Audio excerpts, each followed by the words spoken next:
नमस्कार, live news tonight के आज के इस अंक में आपका स्वागत है। मैं हूं आपके साथ रवि शर्मा। न्यूज टुनाइट में हम नजर डालते हैं दिन भर की गतिविधियों पर। तो आइए शुरू करते हैं आज दिन भर की कुछ बड़ी खबरों से। मन की बात कार्यक्रम में बोले प्रधानमंत्री नरेंद्र मोदी, कहा डार्क चाइप्स और खिलौने होंगे देश।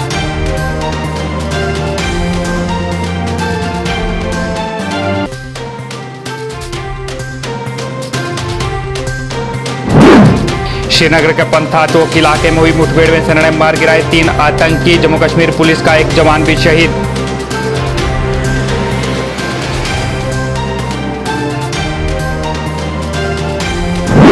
पाकिस्तान ने नौशहरा में फिर किया संघर्ष विराम का उल्लंघन, सेना का अधिकारी शहीद। भारतीय सेना ने भी दिया मुंहतोड़ जवाब।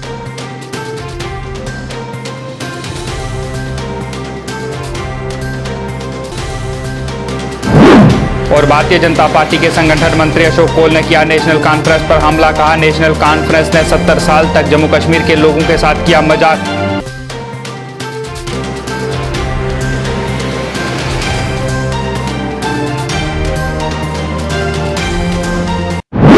अब समाचार विस्तार से। प्रधानमंत्री नरेंद्र मोदी ने रविवार को अपने मासिक रेडियो कार्यक्रम मन की बात के जरिए देशवासियों को संबोधित किया। अपने संबोधन में प्रधानमंत्री ने कहा कि कोरोना काल में देश के साथ कई मोर्चों पर लड़ रहा है। अपने संबोधन में प्रधानमंत्री ने खिलौनों और मोबाइल गेम्स के मामले में आत्मनिर्भर बनने का आह्वान किया। उन्होंने कहा कि अब सभी के लिए लोकल खिलौनों के लिए वोकल होने का समय है। साथ ही उन्होंने कहा कि जितने भी वर्चुअल गेम्स हैं उनकी थीम्स बाहरी हैं, इसलिए मैं देश के युवा टैलेंट से कहता हूं कि आप भारत के भी गेम्स बनाएं। रही है। कई प्रतिभाशाली और कुशल कारीगर हैं जो अच्छे खिलौने बनाने में महारत रखते हैं। भारत के कुछ क्षेत्र टॉय क्लस्टर्स यानी खिलौने के केंद्र के रूप में भी विकसित हो रहे हैं, जैसे कर्नाटक के रामनगरम में चन्नापटना, आंध्र प्रदेश के कृष्णा में कोंडापल्ली, तमिलनाडु में तंजौर, असम में धुबरी, उत्तर प्रदेश का वाराणसी। कई ऐसे स्थान हैं, कई नाम गिना सकते हैं। आपको ये जानकर आश्चर्य होगा कि global toy industry 7 lakh crore रुपए से भी अधिक की है। 7 लाख करोड़ रुपयों का इतना बड़ा कारोबार, लेकिन भारत का हिस्सा उसमें बहुत कम है। अब आप सोचिए कि जिस राष्ट्र के पास इतनी विरासत हो, परंपरा हो, विविधता हो, युवा आबादी हो, क्या खिलौनों के बाजार में उसकी हिस्सेदारी इतनी कम होनी हमें अच्छा लगेगा क्या? जी नहीं, ये सुनने के बाद आपको भी अच्छा नहीं लगेगा। देखिए साथियों, टॉय इंडस्ट्री बहुत व्यापक है। गृह उद्योग हो, छोटे और लघु उद्योग हो, एमएसएमई हो, इसके साथ साथ बड़े उद्योग और निजी उद्यमी भी इसके दायरे में आते हैं। इसे आगे बढ़ाने के लिए देश को मिलकर मेहनत करनी होगी। प्रधानमंत्री नरेंद्र मोदी द्वारा कार्यक्रम मन की बात के तहत आज देश की जनता को संबोधित किया गया। वहीं भारतीय जनता पार्टी के पूर्व एमएलसी विक्रम रंधावा ने भी मन की बात कार्यक्रम को सुना। इस मौके पर बोलते हुए विक्रम रंधावा ने कहा कि आज प्रधानमंत्री नरेंद्र मोदी ने मन की बात के 67वें कार्यक्रम को संबोधित किया।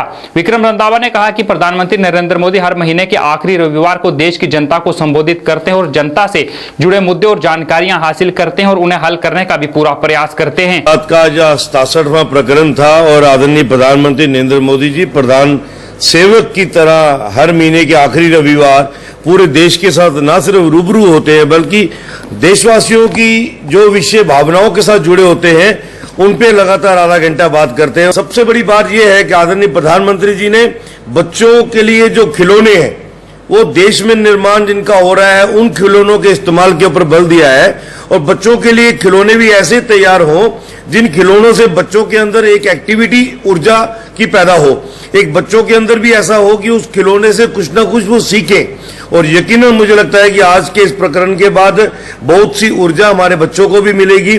प्रधानमंत्री जी ने ध्यान लाया पूरे देश का कि हमारे सिक्योरिटी फोर्सेस के साथ बिल्कुल कंधे से कंधा मिला के कुछ लोग चलते हैं जिनको हम डॉग स्क्वाड कहते हैं और क्या बेहतरीन रोल वो निभाते हैं।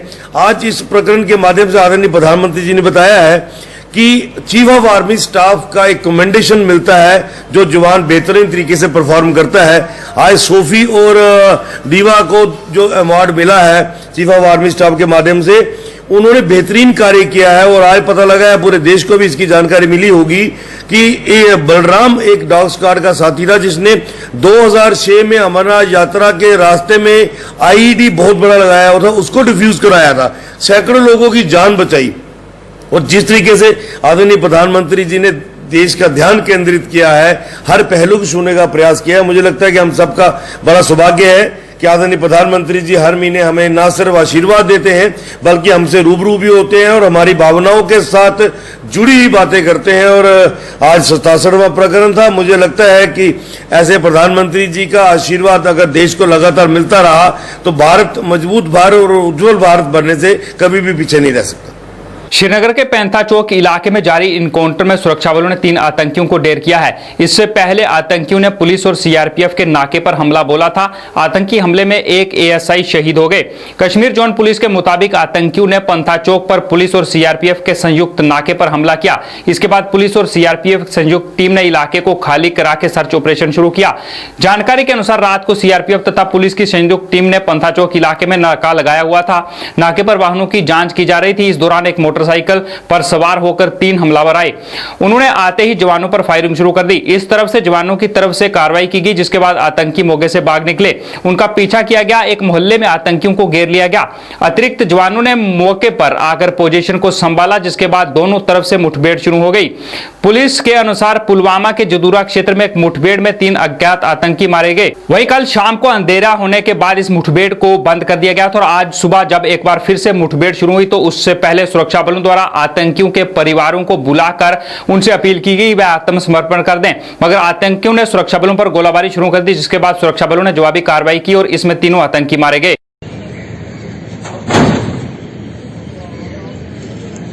जैसा आप जानते हैं कि हमारी जो सिटी की ग्रिड और इसके आउटस्कर्ट्स पेरिफेरी जो एरिया है उसके ऊपर हमारी डिप्लॉयमेंट्स रहती हैं।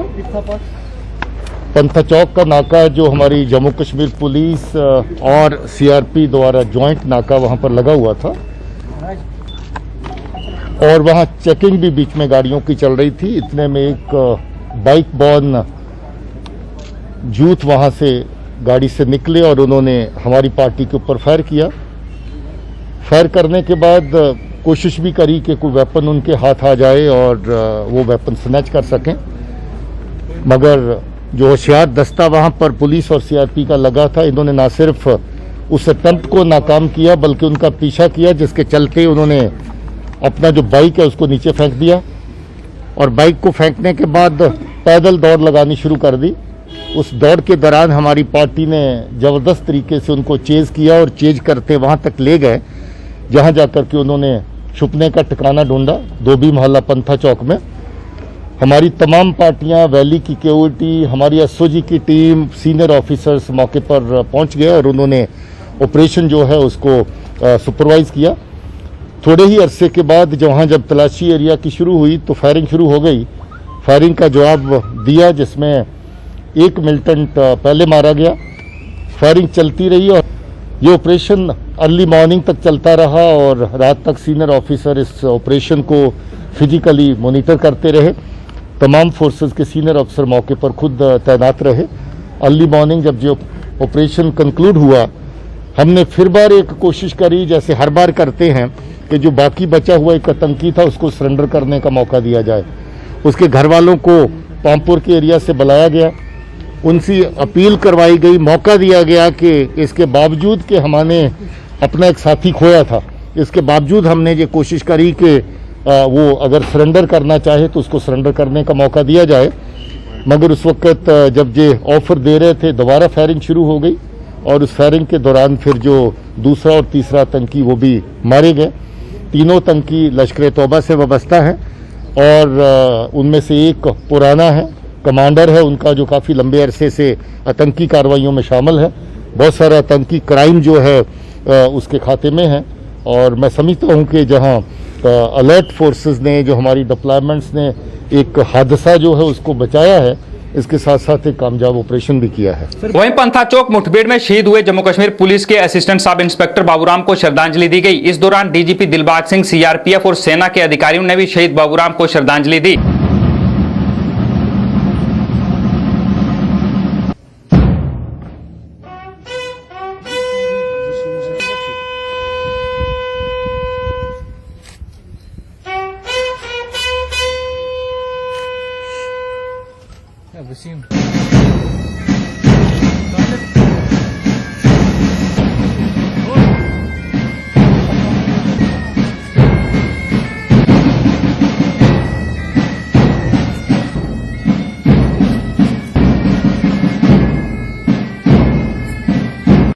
इस मौके पर बोलते हुए डीजीपी दिलबाग सिंह ने कहा कि बाबूराम एक बहादुर अफसर थे और वह हमेशा तलाशी अभियान के दौरान आगे रहते थे। डीजीपी दिलबाग सिंह ने कहा कि बाबूराम ने बहादुरी का परिचय दिया और इस देश के लिए शहादत पाई और देश उनकी शहादत को हमेशा याद रखेगा।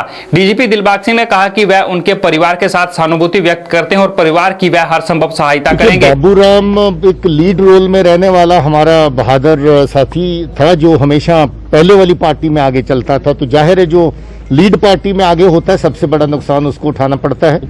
उसके बहादुर जांबाक हुए जो हमारे एएसआई हैं बाबूराम जी, ये बहुत बहादुर हमारी एसओजी टीम के साथी थे जो बड़े लंबे अरसे से ऑपरेशंस में काम करते थे और हम अपने बहादुर जवान को श्रद्धांजलि पेश करते हैं। तो बाबूराम उस लीड रोल में था, उसमें बहुत बहादुरी से इस ऑपरेशन को अंजाम देते हुए अपनी जान की शहादत दी है। हमारी उनके परिवार के साथ भी हर तरीके से हमदर्दियां हैं और जो हमारा साथी शहीद हुआ है हम सब उसको नमन भी करते हैं, उनको श्रद्धांजलि पेश करते हैं। डीजीपी दिलबाग सिंह ने कहा कि पाकिस्तान स्थित आतंकी संगठन अब जम्मू कश्मीर में युवाओं की नई भर्ती करना चाहते हैं और बोखलाहट में अल बदर जैसे नए संगठनों को फिर से जिंदा करना चाहते हैं, लेकिन सुरक्षा बल उनके मंसूबों को कभी कामयाब नहीं होने देंगे। रिक्रूटमेंट की तरफ नहीं जा रहे हैं, यूथ को रिक्रूटमेंट की तरफ खींचा जा रहा है। पाकिस्तान के जो एजेंसियां हैं, जो आईएसआई की तरफ से अलग अलग तरह के जो प्रेशर अपने कमांडर्स के ऊपर बिल्ड किए जा रहे हैं, खासतौर पे जैश के ऊपर, फॉरेन टेररिस्ट के ऊपर बड़ा प्रेशर है। एक नई तंजीम अल बदर को फिर से जिंदा करने की इनकी कोशिश है, मगर परसों अल बदर के 5 आदमी जो तैयार हुए थे 5 के 5 मारे गए। उसके बाद आगे की कार्रवाई फिर जारी है, मगर जो अल बदर को फिर से जिंदा करने की पाकिस्तान की तरफ से डायरेक्शन है, उसी दिशा में जो रिक्रूटमेंट का सिलसिला चल रहा है।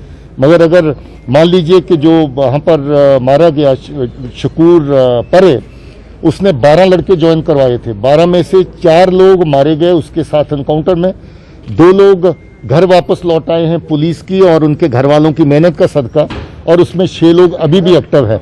जहां ज्वाइन करने का सिलसिला है वहां ज्वाइन करने के साथ साथ कुछ लोग वापस भी लौट रहे हैं, वो एक अच्छी बात है। कुछ लोग एनकाउंटर्स में मारे जा रहे हैं, जहां जहां पर भी वो फोर्सेस को एंगेज कर रहे हैं, वो भी सिलसिला साथ में चल रहा है। पाकिस्तानी सेना ने जम्मू कश्मीर के नौशहरा सेक्टर में संघर्ष विराम का उल्लंघन किया है। इस दौरान सीमा पार से भारी गोलाबारी की गई। पाकिस्तानी गोलाबारी का जवाब देते हुए सेना का एक जूनियर कमीशन अधिकारी शहीद हो गया। बता दें कि पाकिस्तान अपनी नापाक हरकतों से बाज नहीं आ रहा है। सीमा पर आए दिन संघर्ष विराम का उल्लंघन कर आतंकियों को घुसपैठ कराने की नापाक हरकतें कर रहा है।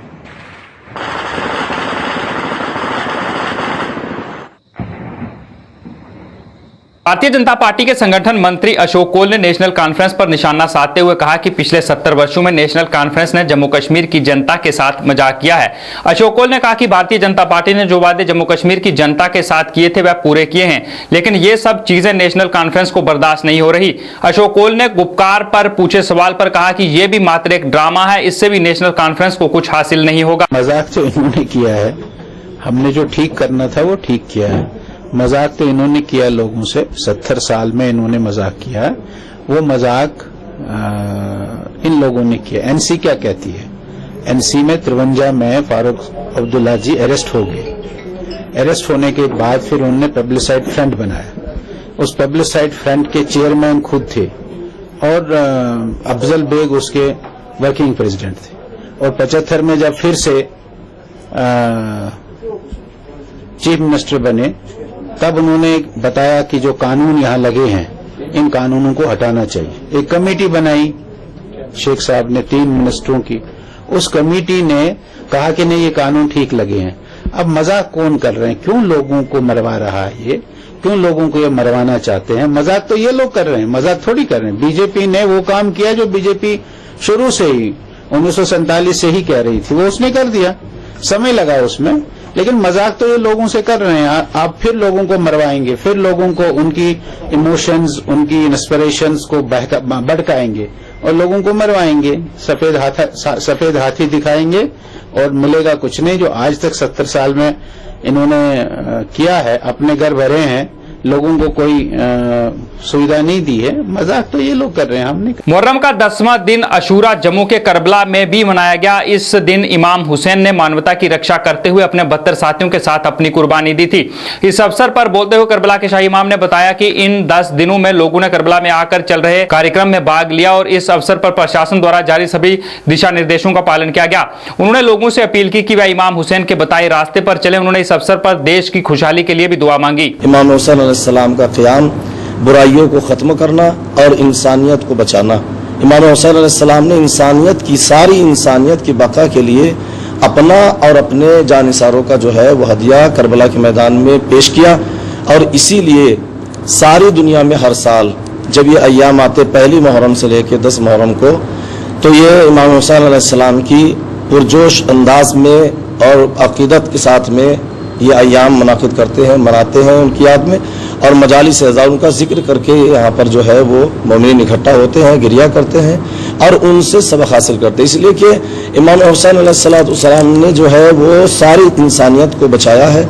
और इमाम हुसैन अलैहिस्सलाम सारी इंसानियत को बचाने का मकसद ये है कि देखिए दुनिया से बुराइयां आम हो, खत्म हो जाए, जुल्म का खात्मा हो। यानी मुहर्रम के 10वें दिन आज करबला के शहीदों को याद किया गया। अनंतनाग के चित्रगुल इलाके में भी सोशल डिस्टेंसिंग का पालन करते हुए एक जुलूस निकाला गया। इस दौरान करबला में हुए जुल्मों को याद किया गया और शहीदों को श्रद्धांजलि दी गई।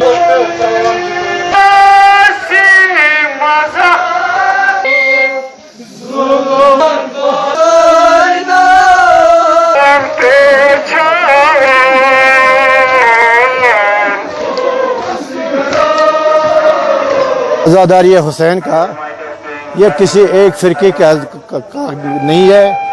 हुसैन तो हर एक का है, इन्हें मुसलमानों का ही नहीं, शियों का ही नहीं, ये हर फिरके का है। और जो मातम हुसैन में शरीक होते हैं वो तो सभी होते हैं, क्योंकि हुसैन ने इंसानियत और इस्लाम की बका के लिए कुर्बानी दी। जुल्म के खिलाफ, मजलूम की हिमायत में, इंसानियत की बालादस्ती के लिए, इंसानियत की अलमबरदारी के लिए इसने मैदानी करबला में अपने साथियों समेत, अपने शेरखार बच्चों समेत कुर्बानी दी। इनको गवर्नमेंट के SOPs जो हैं उन पर हिदायत करने की तमाम अज़ादारों को हिदायत दी गई है। इंशाल्लाह आप देख रहे हैं कि तमाम अज़ादार मास्क पहने हुए हैं और बीच बीच रास्ते में सोशल डिस्टेंस का भी ख्याल किया जाएगा। उधर बारामूला में भी करबला के शहीदों को याद करने के लिए एक जुलूस का आयोजन किया गया और इस दौरान कोविड-19 के चलते सभी दिशा निर्देशों का पालन किया गया और करबला के शहीदों को याद कर उन्हें श्रद्धांजलि दी गई।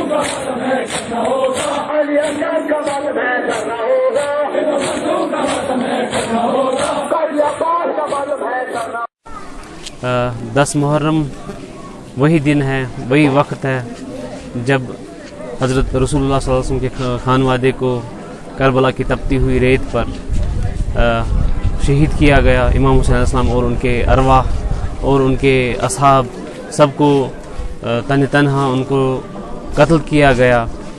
तो ये एक बड़ा सानिया है इस्लाम की तारीख में कि सब जानते हैं, चाहे वो कोई भी मुसलमान हो, किसी भी तबके से हो, किसी भी मसलक से हो, वो ये जानता है कि इमाम हुसैन अलैहिस्सलाम की अज़मत क्या है, उनकी शहादत क्या है, उन्होंने किसके लिए शहादत दी, उसका मकसद क्या था। आज मुहर्रम की 10वीं तारीख यानी आशूरा है। इस दिन इमाम हुसैन अली मकाम अलैहिस्सलाम करबला की तपती रेत पर शहीद कर दिए गए। और इमाम हुसैन अलैहिस्सलाम की ये जंग जो थी, ये हक और बातिल की जंग थी। इसमें इमाम अली मकाम अलैहिस्सलाम ने फरमाया, मिसली ला यबा मिसला, यजीद से खिताब करके पुकारता है जब यजीद ने उसकी बैयत मांगी बातिल के लिए। लेकिन इमाम अलैहिस्सलाम ने फरमाया कि मेरा जैसा, हुसैन जैसा कभी यजीद जैसे की बैयत नहीं करेगा। और इमाम अलैहिस्सलाम का ये जो मिशन है, करबला का जो मिशन है, ये पूरी इंसानियत के लिए है। यानी जहां भी जुल्म हो और जहां भी मजलूमीन है, इमाम अली मकाम का ये फरमान है कि मजलूमीन का साथ दिया जाए और जुल्म के खिलाफ हक यानी हक की तरफ से आवाज बुलंद की जाए। और जैसा कि आप सबको पता है कि इस साल जो कि वबाई सूरत हाल अभी फैल रही है, तो इस दौरान हमने क्या किया कि पूरा SOPs का ख्याल भी रखा है और जो मातमी जुलूस बरामद हो जाएगा इंशाअल्लाह, उसमें भी बराबर सोशल डिस्टेंस का और मास्क लगा के सब लोग निकलेंगे इंशाअल्लाह। और एक फिर से तजदीदी बैयत करके इमाम के हाथ पर तजदीदी बैयत करके कि हमेशा जुल्म के खिलाफ बोलना है। उधर पुंछ में भी कोविड-19 के चलते आज मुहर्रम के 10वें दिन अशूरा पर जुलूस नहीं निकाला गया। वहीं मस्जिद में ही करबला के शहीदों को श्रद्धांजलि दी गई और उन्हें याद किया गया।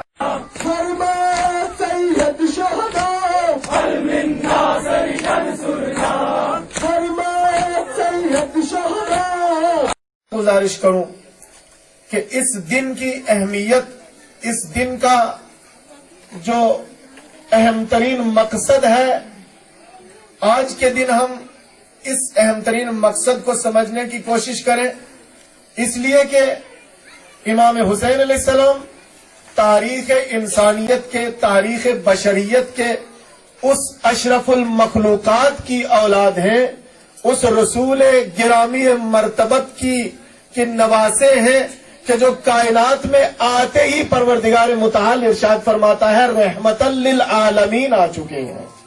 सारी कायनात का, न किसी मजहब का न किसी फिरके का नाम लिया, यानी सारी आलम कायनात के लिए रहमत तशरीफ फरमा है। इंसानियत को बचाने के लिए, इंसानी वैल्यूज को, इंसानी कदरों को बचाने के लिए अपनी कुर्बानी पेश कर दी थी और दुनिया को वो सबक अमली तौर के ऊपर प्रैक्टिकली पढ़ाया था कि जो शायद किताबों में तो मौजूद हो लेकिन उसकी अमली मिसाल मुश्किल से मिलती है। और आपने उन वैल्यूज को बचाने के लिए अपनी कुर्बानी, अपनी जान की कुर्बानी तक दे दी। तो उस सबक को याद करने के लिए और उस अजीम कुर्बानी की याद मनाने के लिए और उसके ऊपर गम मनाने के लिए और उसी के साथ साथ जो आपके ऊपर बेइंतहा जुल्म किया गया उसके अगेंस्ट प्रोटेस्ट करने के लिए, एहतजाज करने के लिए हर साल हम बड़ी तादाद में गैदरिंग्स करते थे आज के दिन, आशूरा के दिन।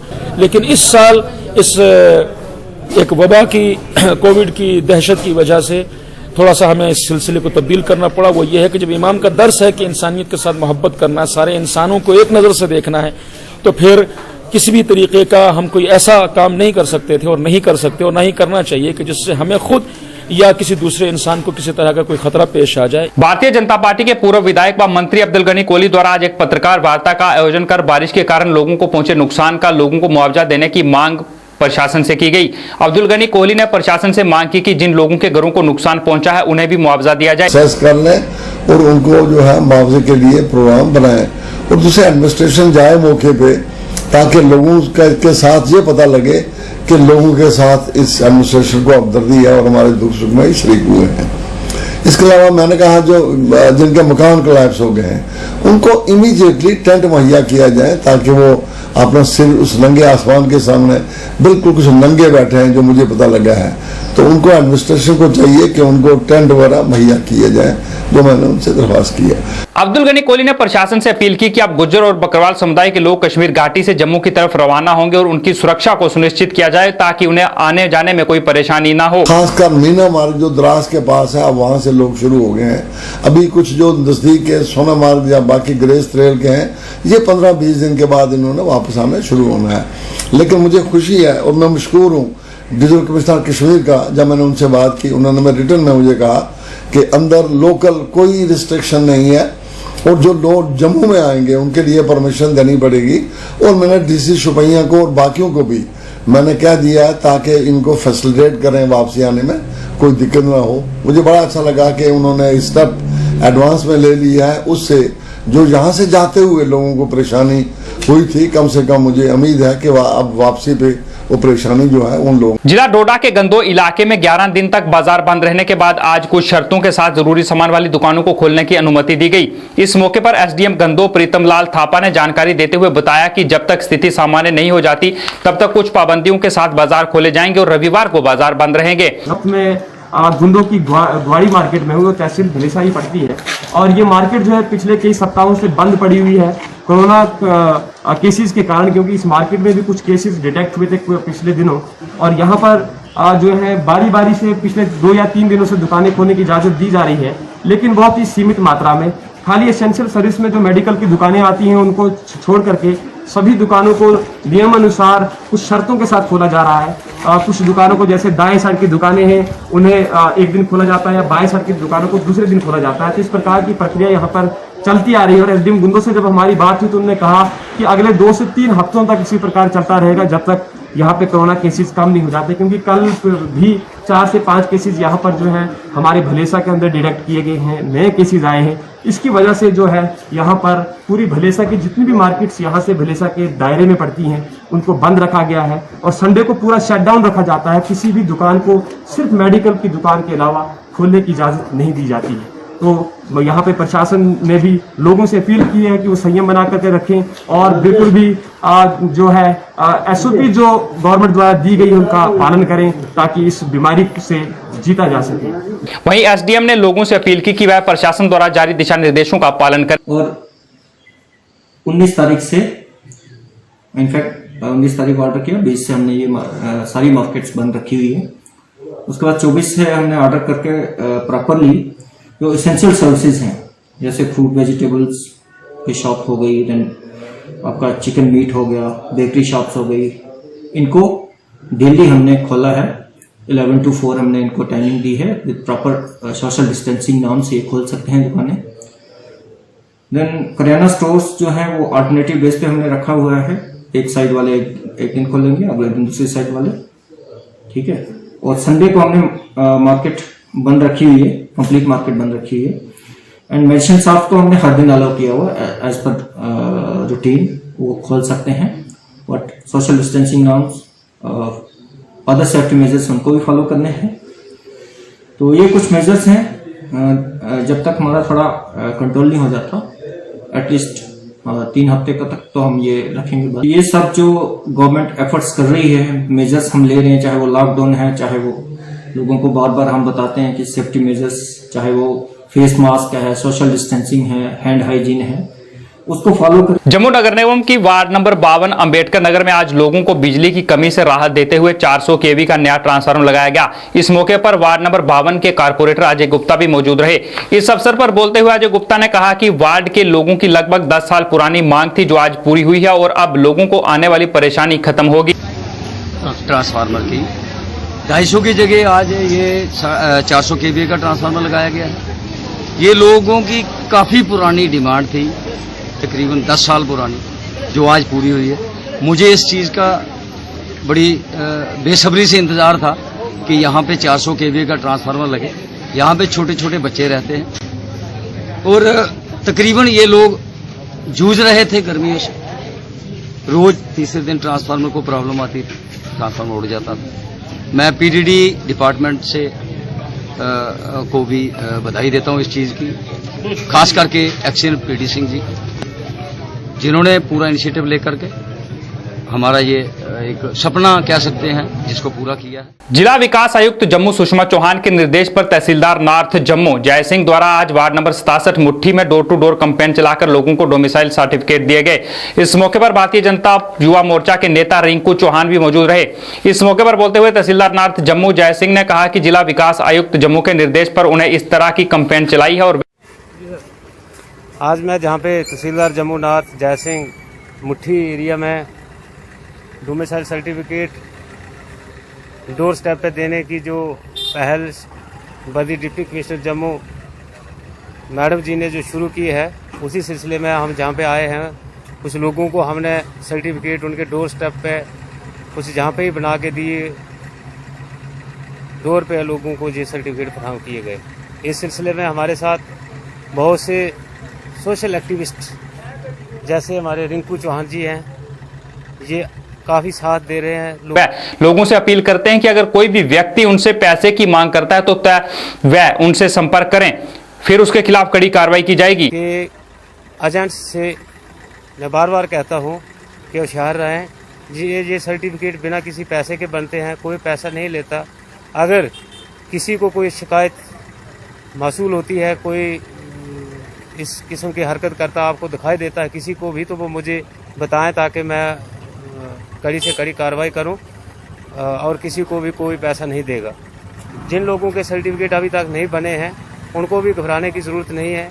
हम दिन रात काम कर रहे हैं और आपके सर्टिफिकेट सभी के मिलकर बनकर मिल जाएंगे। वहीं रिंकू चौहान ने भी इस कैंपेन की तारीफ की और कहा कि इससे लोगों को काफ़ी लाभ मिलेगा। भारतीय जनता युवा मोर्चा जम्मू कश्मीर आज बहुत अच्छा, हमारे जय सिंह जी तहसीलदार साहब बहुत अच्छा कार्य किया जा रहा है। ये डोमिसाइल घर घर में जाके ये हम दी जा रहे हैं तो मैं इनका शुक्रिया अदा करता हूँ। और हमारे डीसी साहब सुषमा चौहान जी का, जो घर घर में जो जाके जो डोमिसाइल की सुविधा दी जा रही है, बहुत अच्छा बेनिफिट हो रहा है लोगों को, और घर में बैठे बैठे ही जो डोमिसाइल लोगों को मिल रहे हैं।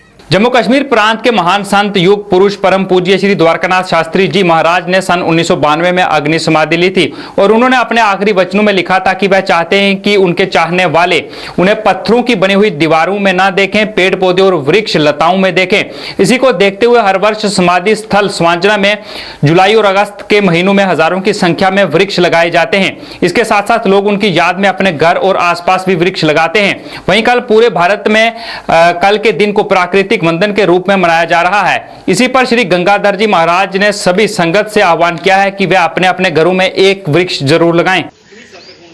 उन्होंने अपने अंतिम अनमोल वचनों में कहा है कि हमें चाहने वाले हमें ईंट पत्थरों की बनी हुई इमारतों में न देखते हुए किसी दरिद्र नारायण, पेड़ पौधे, वृक्षलताओं के रूप में देखें। उनके कथनानुसार उनको चाहने वाले सब लोग प्रत्येक साल हजारों पेड़ पौधे लगाते हैं और बरसात के 2 महीनों में यहाँ पवित्र समाधि सुहांजना में वृक्षों का ही प्रसाद दिया जाता है। 2 महीने जुलाई और अगस्त में वृक्षों का ही प्रसाद दिया जाता है। हजारों वृक्ष महाराज जी की याद में हर साल लगते हैं। मैं यही प्रार्थना करूं कि प्रकृति वंदन दिवस जो मनाया जा रहा है, उस दिन श्री महाराज जी को चाहने वाले जितने भी जम्मू, पंजाब, हरियाणा, राजस्थान में हैं, वो सब लोग एक एक पौधा अपने अपने घर में, अपने अपने खेत में जरूर एक एक पौधा लगाएं। सब वहीं कल के दिन को प्राकृतिक वंदन के रूप में देखते हुए पुंछ में भी आज हवन यज्ञ किया गया और लोगों से अपील की गई कि वह इस दिन वृक्ष लगाएं। इन पेड़ों का पूजन किया गया है, पेड़ लगाए भी गए हैं। यहाँ पे आपने देखा है कि सुबह का यहाँ पूजन चल रहा है, पंडित जी यहाँ पे विराजमान हैं। ये जो आज पूरे भारतवर्ष के अंदर प्राकृतिक वंदना दिवस जो है वो मनाया जा रहा है, उसी के उपलक्ष्य में आज गीता भवन के इस परिसर में भी प्राकृतिक वंदना दिवस जो है मनाया जा रहा है। यहाँ भी जो वृक्ष हैं इनकी आप पूजा अर्चना हो रही है, इनको मोली बांधी जा रही है, इनको तिलक लगाया जा रहा है और फिर इनकी आरती उतारी जा रही है। इससे यह है कि हमारा जो पर्यावरण है पूरे देश के अंदर वो शुद्ध रहे, हमारा वातावरण शुद्ध रहे।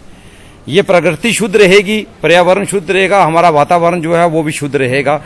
इन बीमारियों से हमें निजात मिलेगी। ये देखिए आज इस वक्त भी पूरे विश्व के अंदर जो कोरोना वायरस फैला हुआ है, ये इन्हीं वजह से है कि हमने अपना धर्म कर्म छोड़ दिया। जब हम अपना धर्म कर्म, हम अपनी पूजा पत्ती छोड़ देंगे ना, ये बीमारियां हम पे हैवी हो जाएंगी और ये हमारे लिए जानलेवा सिद्ध होंगी। लाइव वायर न्यूज टुनाइट के आज के इस अंक में फिलहाल इतना ही। मुझे और मेरी टीम को दें इजाजत, मगर आप देखते हैं लाइव वायर। नमस्कार।